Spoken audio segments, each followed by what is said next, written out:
欢迎来到新兴消息频道，请订阅频道，所以大家不要错过当天最热门的新闻。我们今天的时事通讯包括以下内容：第20条，张艺谋的普法之作，赵丽颖的牺牲与张艺谋的导演。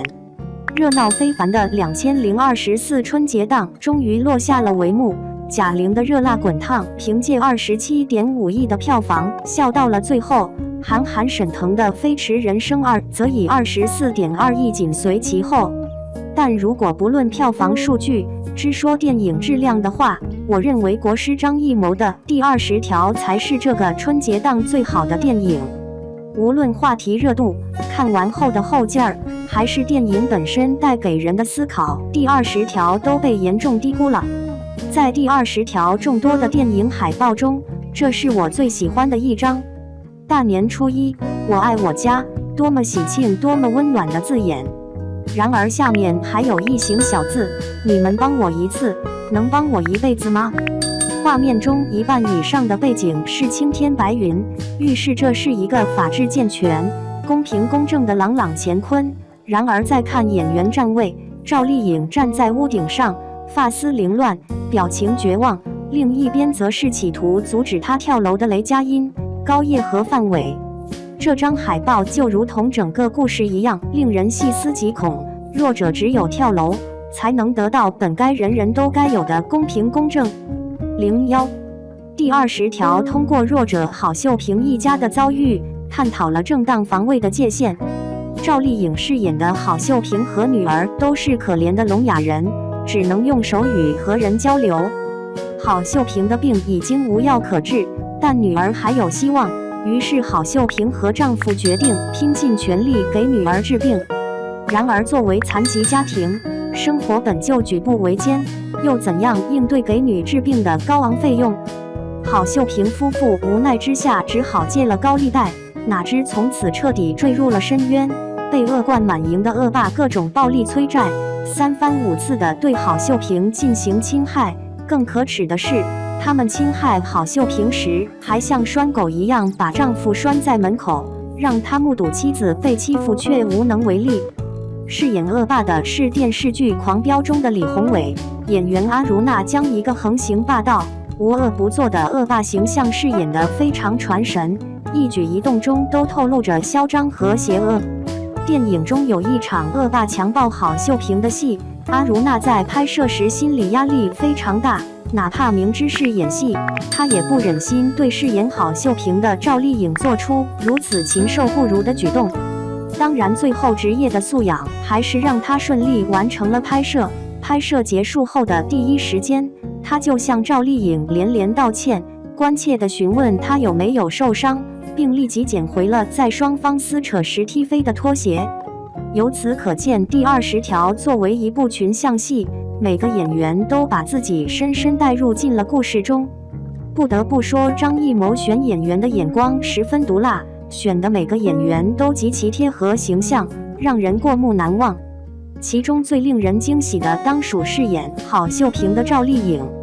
郝秀萍是可怜但坚强的母亲，为了女儿的医疗费用，不得不面对高利贷的压迫。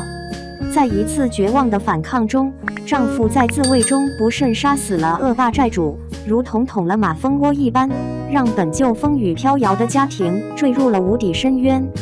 为了更好地诠释郝秀萍这一角色，赵丽颖彻底摒弃了精致的妆容和美美哒滤镜，直接素颜出镜，而且全片没有一句台词，大部分面容枯槁，发丝凌乱，甚至在电影中上演了被侵害的大尺度画面。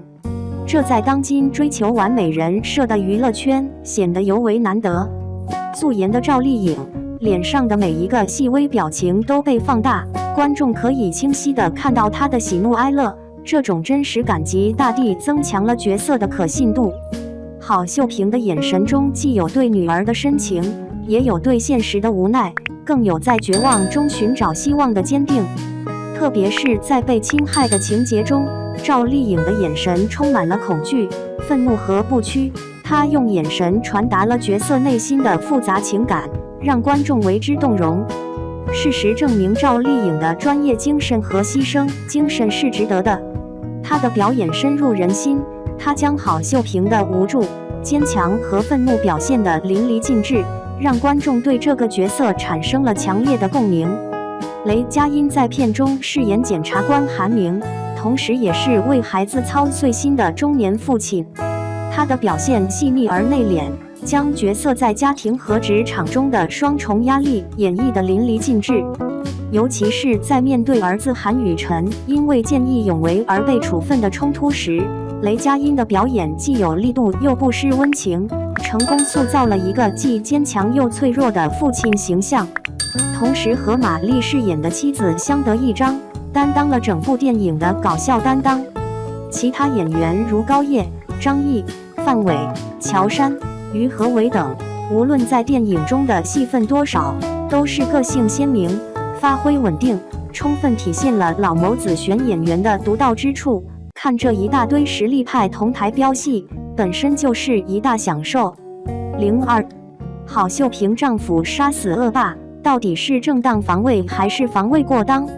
就在最终判决还没有出来之前，恶霸的家人却已经对郝秀萍母女展开了疯狂的报复，不但在家门口泼油漆，还四处追打，甚至在光天化日下绑架、囚禁。电影以雷佳音和高叶饰演的检察官针对此案的调查取证为主线，逐步还原了一个令人扎心的真相，引发了对社会公正和人性尊严的反思。不仅让我们看到了导演对于社会现实的深刻洞察，更感受到了他对法律与人性的细腻探讨。张艺谋导演的高明之处在于，能将一个充满悲剧色彩的故事，用喜剧的方式进行讲述。这种独特的叙事手法，既保证了电影的观赏性，又赋予了故事更深层的内涵。在处理郝秀萍被强暴的情节时，张艺谋巧妙地采用了艺术化的手法，既传达了故事的残酷性，又确保了电影能够顺利过审。这种处理方式既尊重了观众的情感，又体现了导演对于敏感话题的敏感和审慎。第20条在以调查郝秀萍案为主线的同时，还浑然天成地融入了其他几个家庭的故事，组成了一张看似复杂实则简单的人物关系图谱，巧妙地将法律案件与家庭情感交织在了一起，让观众在笑声中感受到法律的严肃与亲情的温暖。作为一部群像戏，电影中的每个角色都有鲜明的个性，他们的遭遇和选择无不反映了现实生活中的矛盾与冲突。这种接地气的叙事方式，让观众在轻松的氛围中对法律有了更深入的理解和共鸣。03，从前几年的昆山龙哥案记，关于正当防卫的话题就引起了大家的广泛关注力。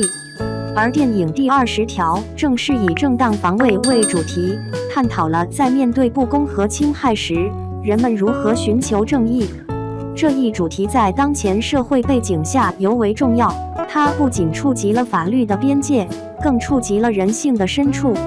电影中的案件，如公交车司机见义勇为却被判刑，以及村霸强暴妇女的情节，都是对现实社会问题的深刻反映。这些情节不仅引发了观众的强烈共鸣，也引发了对法律适用和司法公正的深入思考。张艺谋作为老牌导演，在第20条中展现出了对情绪把控的高超技巧。很多人都表示，这明明是一部喜剧，看到最后却哭得稀里哗啦，正是这个原因。第20条之所以能触动人心，是因为尽管电影以喜剧的形式呈现，但张艺谋却能在轻松的氛围中巧妙地融入深刻的情感元素。电影中的亲情线索，如韩明家庭的团结与牺牲，王永强家庭的苦难与坚持，都让观众在笑声中感受到了泪水。尤其是赵丽颖饰演的郝秀萍，在保护女儿的一场戏中，她的无声崩溃和无私母爱，让观众为之动容。这种情绪的转换，展现了导演对人性深刻的洞察和对情感细腻的把握。第20条不仅让观众在春节档期享受到了欢乐，更在笑声背后传递了深刻的社会价值和人文关怀。张艺谋用他的镜头让我们看到了法律的温度，感受到了亲情的力量。个人觉得《第20条》是今年春节档最好的电影，更是张艺谋近几年来最好的作品。